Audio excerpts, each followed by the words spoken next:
Welcome to TeagleTalks Heart and Hustle, where passion meets purpose and we turn big dreams into bold moves. I'm your host, Sarah Teagle, business consultant and owner of Teagle Consulting, public speaker, and author of The Sisterhood of Success, The Heart and Hustle of Women Entrepreneurs. If you're ready to level up your business without losing yourself in the process, you're in the right spot. Let's get started. Today, we're diving deep into a journey so many former athletes face, the loss of identity when the game is over, and how those lessons can fuel the fire for entrepreneurship. My guest today is Meagan Beerman.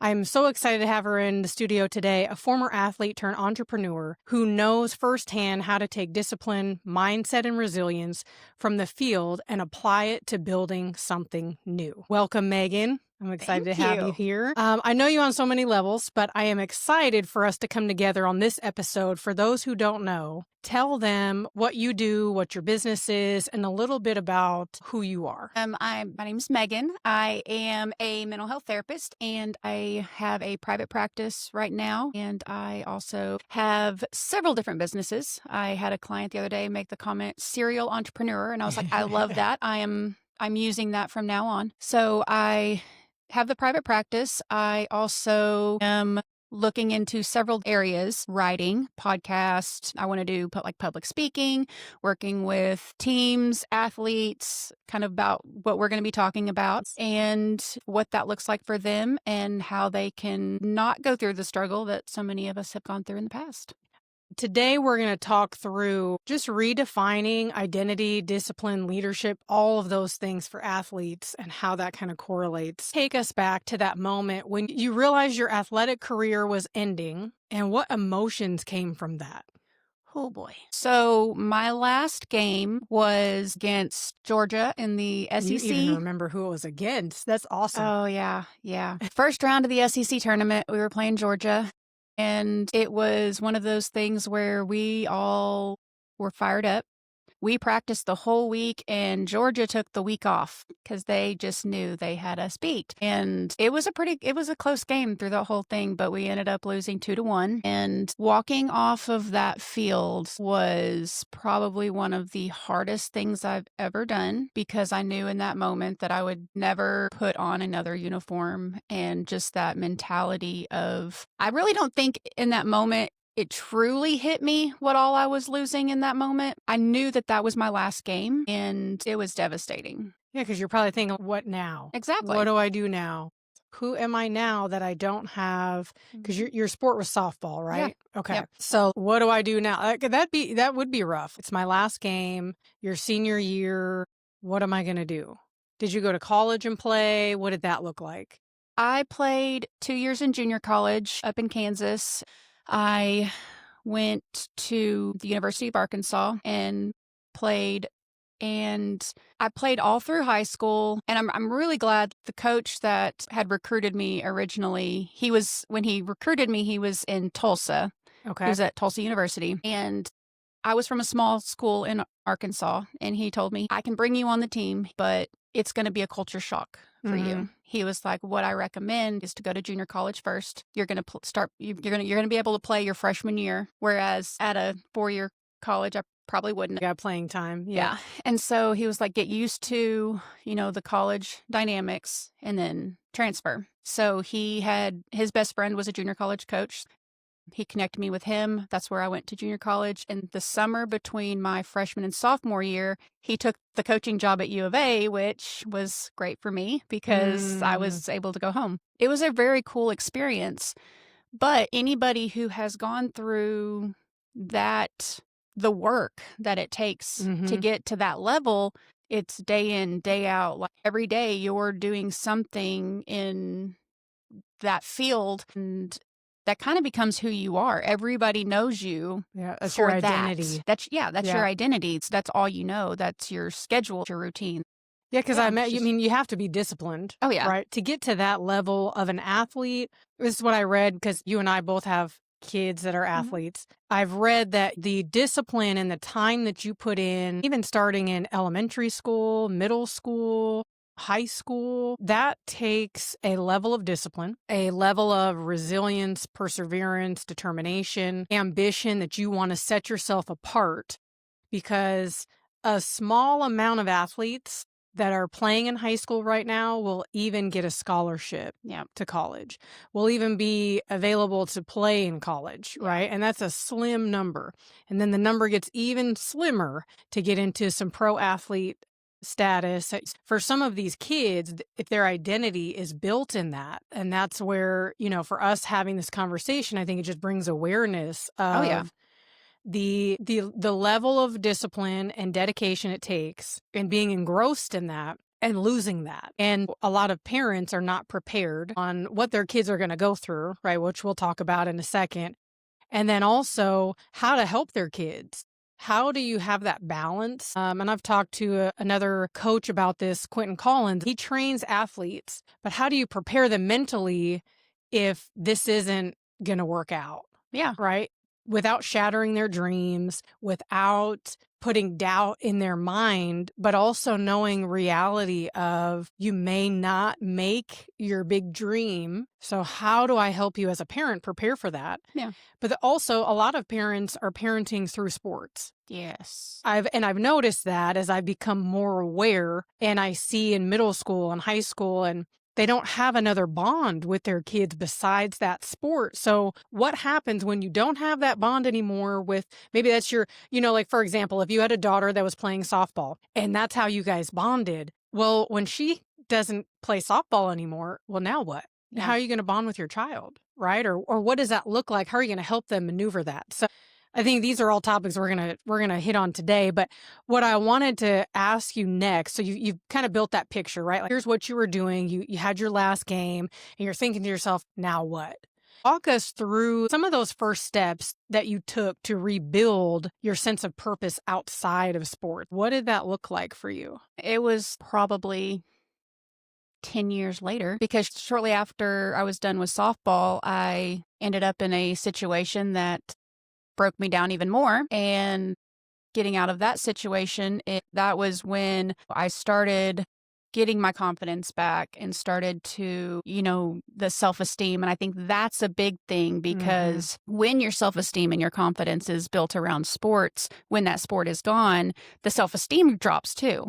So building that confidence and that self-esteem back and realizing that I am capable of other things, that was a big step for me. But then also finding those other avenues, things that I was good at, and scheduling, making sure that I had things going on, because whether it's the athletic schedule or the ADHD brain, I don't know.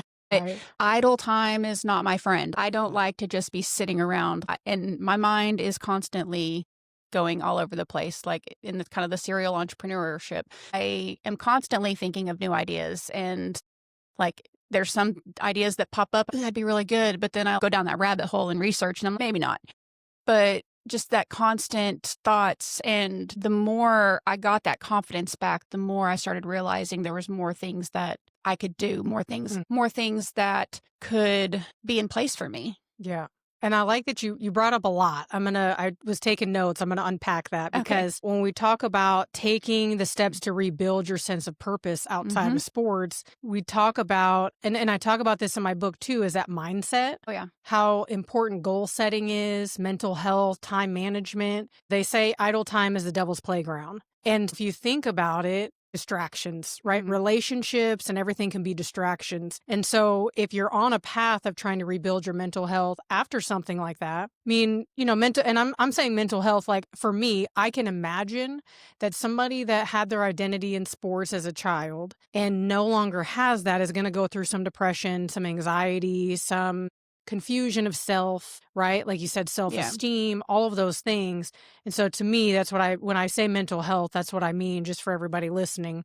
It's like that mindset of the scarcity mindset and some of those things. And then how do I set goals again that's not around sports? Yeah. Right. And then on the flip side, you can still stay as fitness being one of your top priorities, right? So for me, like when I'm talking to my kids about, hey, yes, you want to be in the NBA. That is a great goal to have. Your body is your number one asset. So if you're not taking care of your body, fueling it properly, working out, injury prevention, all of those things, those are tied to a sport. However, as we get older, we know our bodies also fall apart. Yeah. And so instilling some of that discipline in the mindset and that perseverance and those types of things can tie to a sport, but it also can tie to just your overall fitness when you get out of that sport, Yeah. right? And then what I heard you also say, a lot of the things that you mentioned tie into entrepreneurship. Oh, yeah. And you mentioned that, right? Is that serial entrepreneurship, showing up for practice day after day.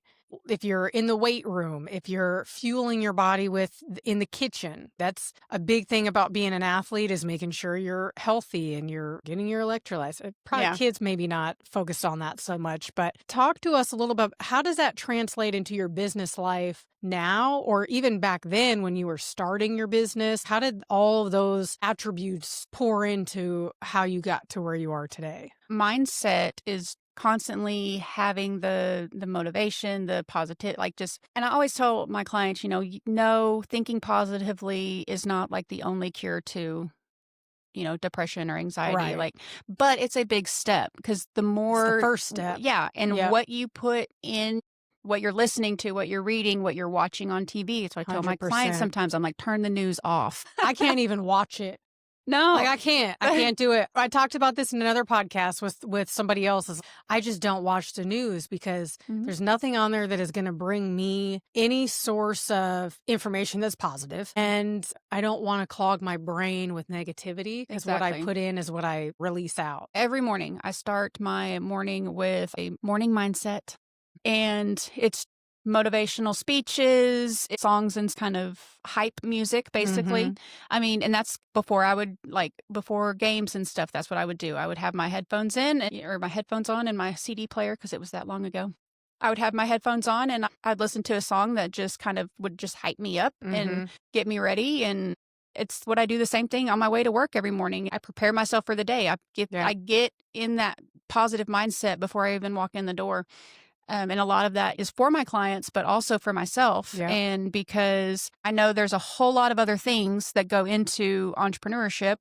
That's what I tell my clients that want to go into mental health, or, any area where there's a possibility that they could have like a private practice or be in Mhm. business for themselves. I always tell them, school, just that program is not going to train you to run a business. So No. get a minor in business, or at least take some business classes. I mean, I can contest to that. I run a consulting company, Teagle Consulting, and the number one thing that I see in business owners, startups, or established companies is that the business sense, they're missing some business education. My associate's was in business, my bachelor's was in business management, and my master's is in organizational leadership. When I was doing that, I was also growing in leadership. I was in leadership roles, worked myself up to like VPs and COOs and all of that. It is very easy to have an idea and start something, but to maintain and sustain that, that's where clients come to me and say, hey, I need help. I don't have the right systems in place. And as a business owner, if your foundation is not solid, you're going to struggle. So I'm glad that you brought that up, because that's huge. Anyone can go get a degree to be a doctor, mental health, but running a private practice or running a business as an entrepreneur, or if you just want one business, you don't have to be a serial entrepreneur. You don't have to have we're different. I think we're cut from different fabric, but we thrive under pressure. And so that goes probably also into being an athlete, is when we are under pressure, I'm like, let me get it's game time. Yeah. And day in and day out as entrepreneurs, that's what we deal with. We just make it look easy. I had somebody tell me the other day, We smile well, we mask it well. Yep. There's a couple different analogies that I could use, but you know how they say duck underwater, the legs are just, but all everybody else sees is how they're gliding so gracefully across the water. And that's what we are. We glide gracefully across the water till you see us at a stoplight crying our eyes out. I know you on a personal level, so I know that we thrive under pressure. You know, we're very much alike in a lot of areas in business and our personal lives. So let's dig in a little bit more about thriving under pressure, because athletes often thrive under pressure, right? Yeah. It's the last few seconds of the game and you're like, I need to score. Share a moment in business where that skill of thriving under pressure has helped you. The one that I can really think of the most is in one of the locations I was in. That was the example I was thinking of.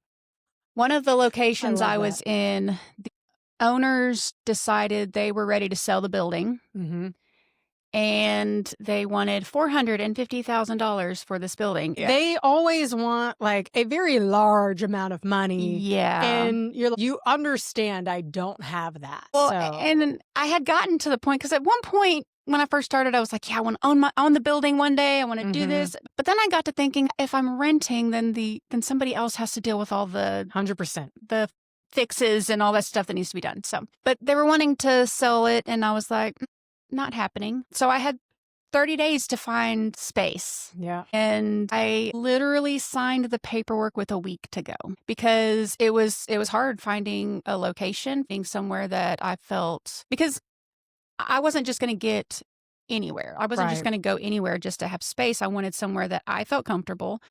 Didn't want to move again. Like, I wanted somewhere that I could see longevity. Yeah. And I wanted somewhere my clients would be comfortable. So yeah, it took some time, and it was stressful, but I just kept pushing and kept calling and kept, bugging Can I add people. to that story? Because I want to point out something in that story. I know you personally, so I can say that was where you're at right now, downtown, and was one of your dreams. Yes. So the reason I bring this up is because there's going to be a lot of people listening that they have a vision and life is not working. It could be business, personal, whatever. And life is not working out in the vision that they have in this moment, right? But that doesn't mean you let go of the vision. You got to let things come full circle. That came full circle for you, even though it was a lot of pressure.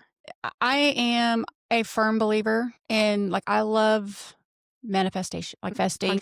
And it's not like manifest, think about it and manifest it and sit on the couch and it's going to happen. No. But the more you think about it, the more you have that mindset of, this is what I want, this is what I'm doing, the more drive you have to work on it. Yeah. Well, and your actions will start aligning. Yes. So that's like what I talk about in my book, the goal setting. Yes. Your small goals, even if it's talking about it and just manifesting it at first and thinking about okay, I got to figure out, if this is my end goal, what am I going to do? Yeah. But I remember telling my husband when I first started my private practice, I said, my goal is to be downtown. That would be my dream, because Russellville downtown it's just so cutesy. It's a vibe. Yeah, it's a vibe. It's a vibe. I want to be downtown. And I literally did the ribbon cutting for my downtown location the day after my 3-year mark of opening my private practice.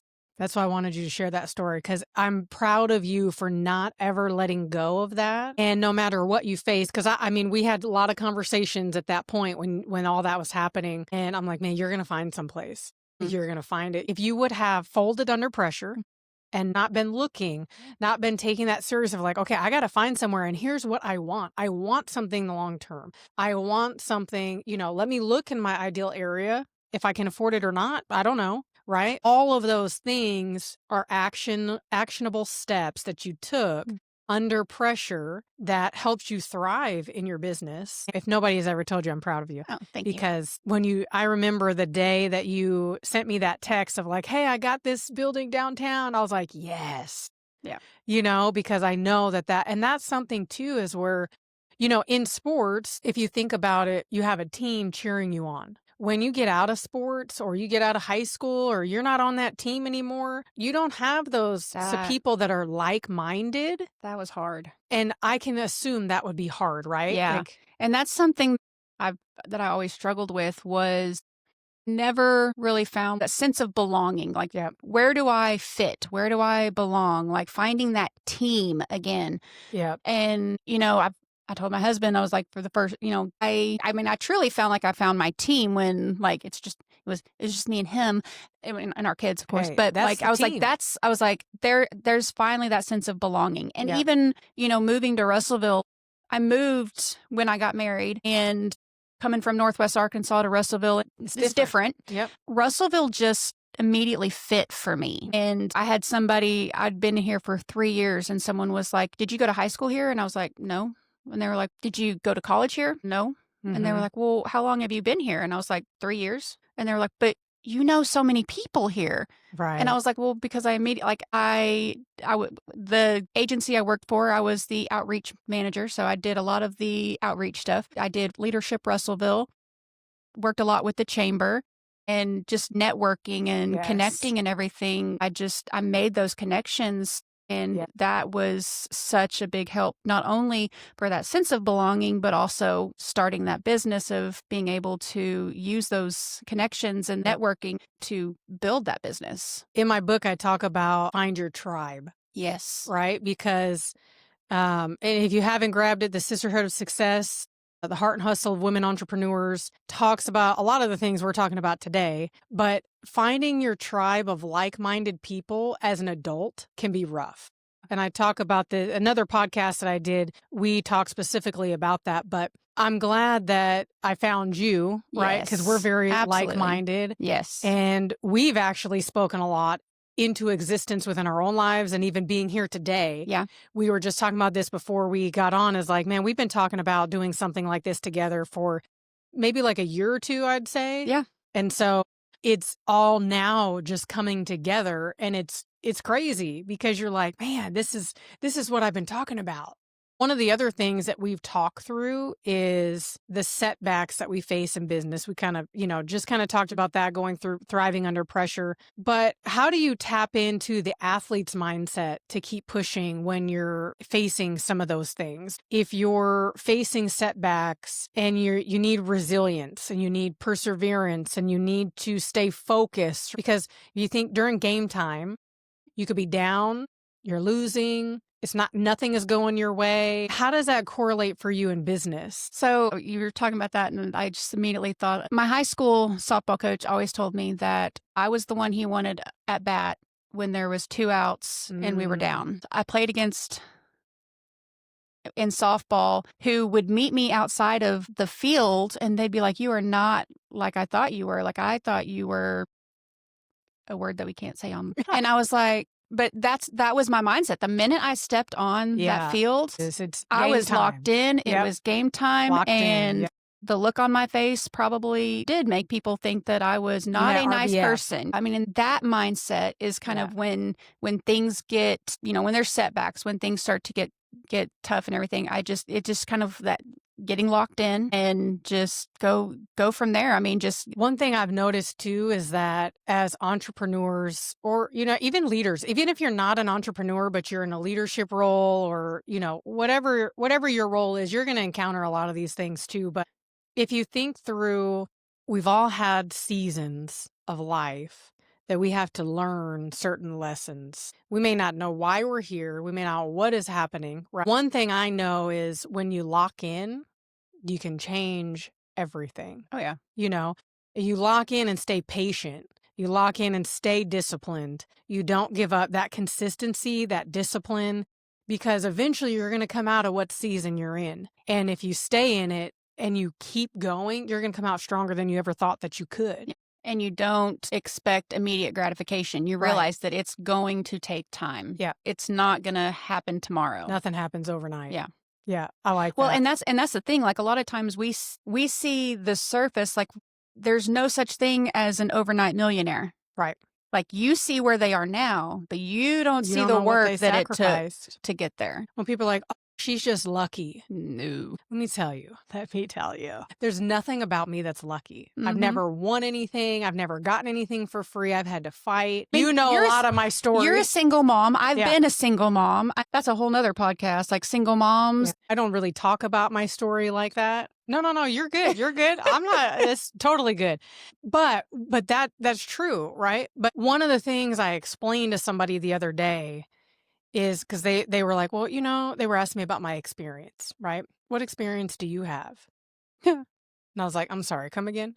Like, do you know my my thought is, my thought is like, do you know who I am? Do you know? You don't. And so I can't be mad at you for that, right? Like, you don't know what I've been through. You don't know my story. You don't. Maybe I need to just air out my story and then people will be like, ooh, but that's a lot of vulnerability That's hard. um, but what I would say is this, is that, and it is coincidentally it's Thursday. So I'm going to explain like my theory of, I have a theory where I call thermostat Thursday. And and this is how I approach life now at this stage, is that you can either be a thermostat or you can be a thermometer. Thermostat, if you think about the thermostat, is that it sets the tone of the room.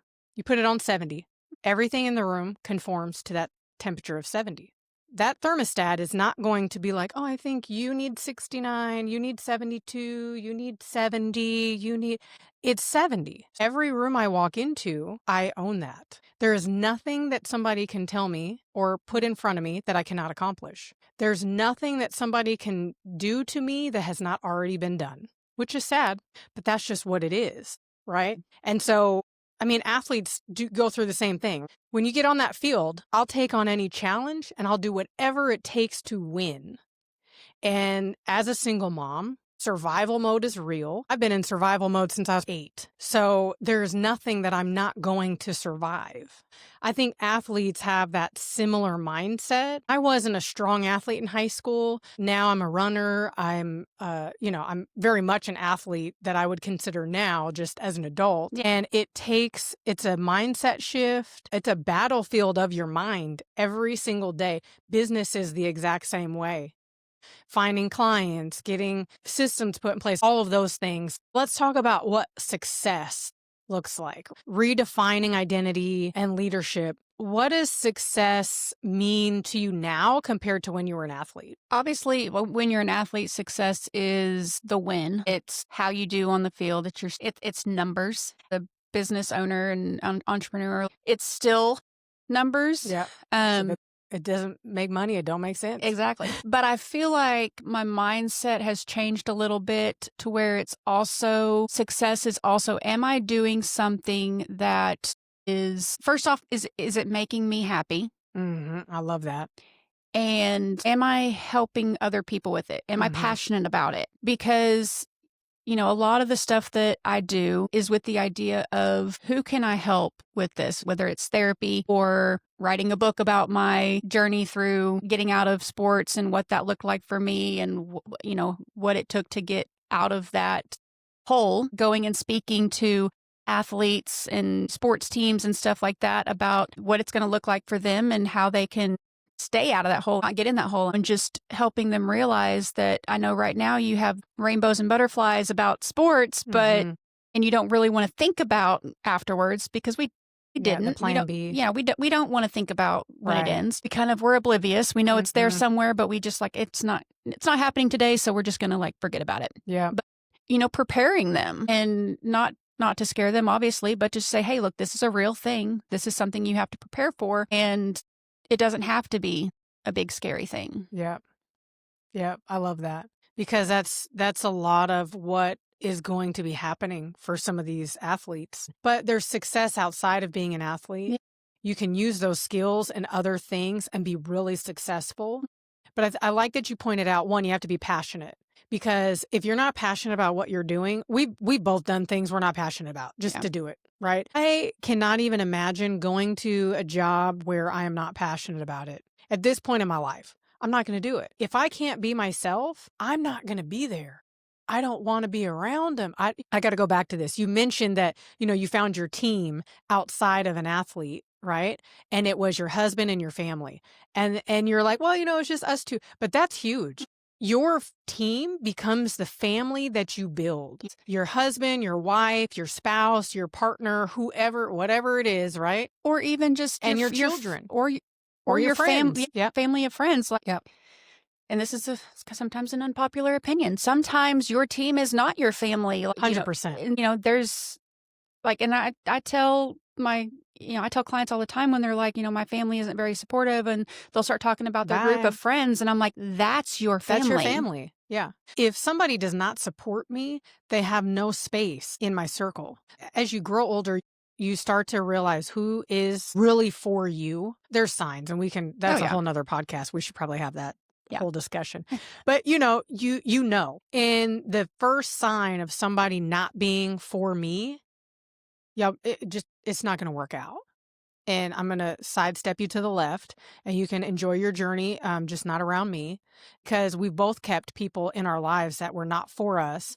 And it's devastating for your journey, for your vision, for your businesses. If somebody wants to reach out to you for either your services at your practice, for getting you into some public speaking, to come talk to their team, their school, their whatever it is, a group of women, how can they get in contact with you for anything? I'm on Facebook, Emerging Hope Therapy. Instagram is Sports Psych Mom. I'm on LinkedIn, Meagan Beerman, or email schedule@emerginghopetherapy.com. You're amazing at what you do. If you are looking for any type of mental health services, Emerging Hope with Meagan Beerman, hands down. Or public speaking. Yes. Meagan, thank you for joining me today and spending time sharing your story with us. Our community appreciates you and all that you do. Until next time, everyone, keep hustling with heart and turning big dreams into bold moves. I just want to say thank you for spending time with me today. For more strategies, if this resonated with you at all, you can grab my book, The Sisterhood of Success, The Heart and Hustle of Women Entrepreneurs. You can follow me on social media. You can find us at TeagleConsulting.biz and our YouTube channel as well. If you're ready for coaching and you're looking for a speaker to inspire your team, your business, fill out that contact us section and we'll get back with you. Until next time, keep leading with your heart and hustling with purpose.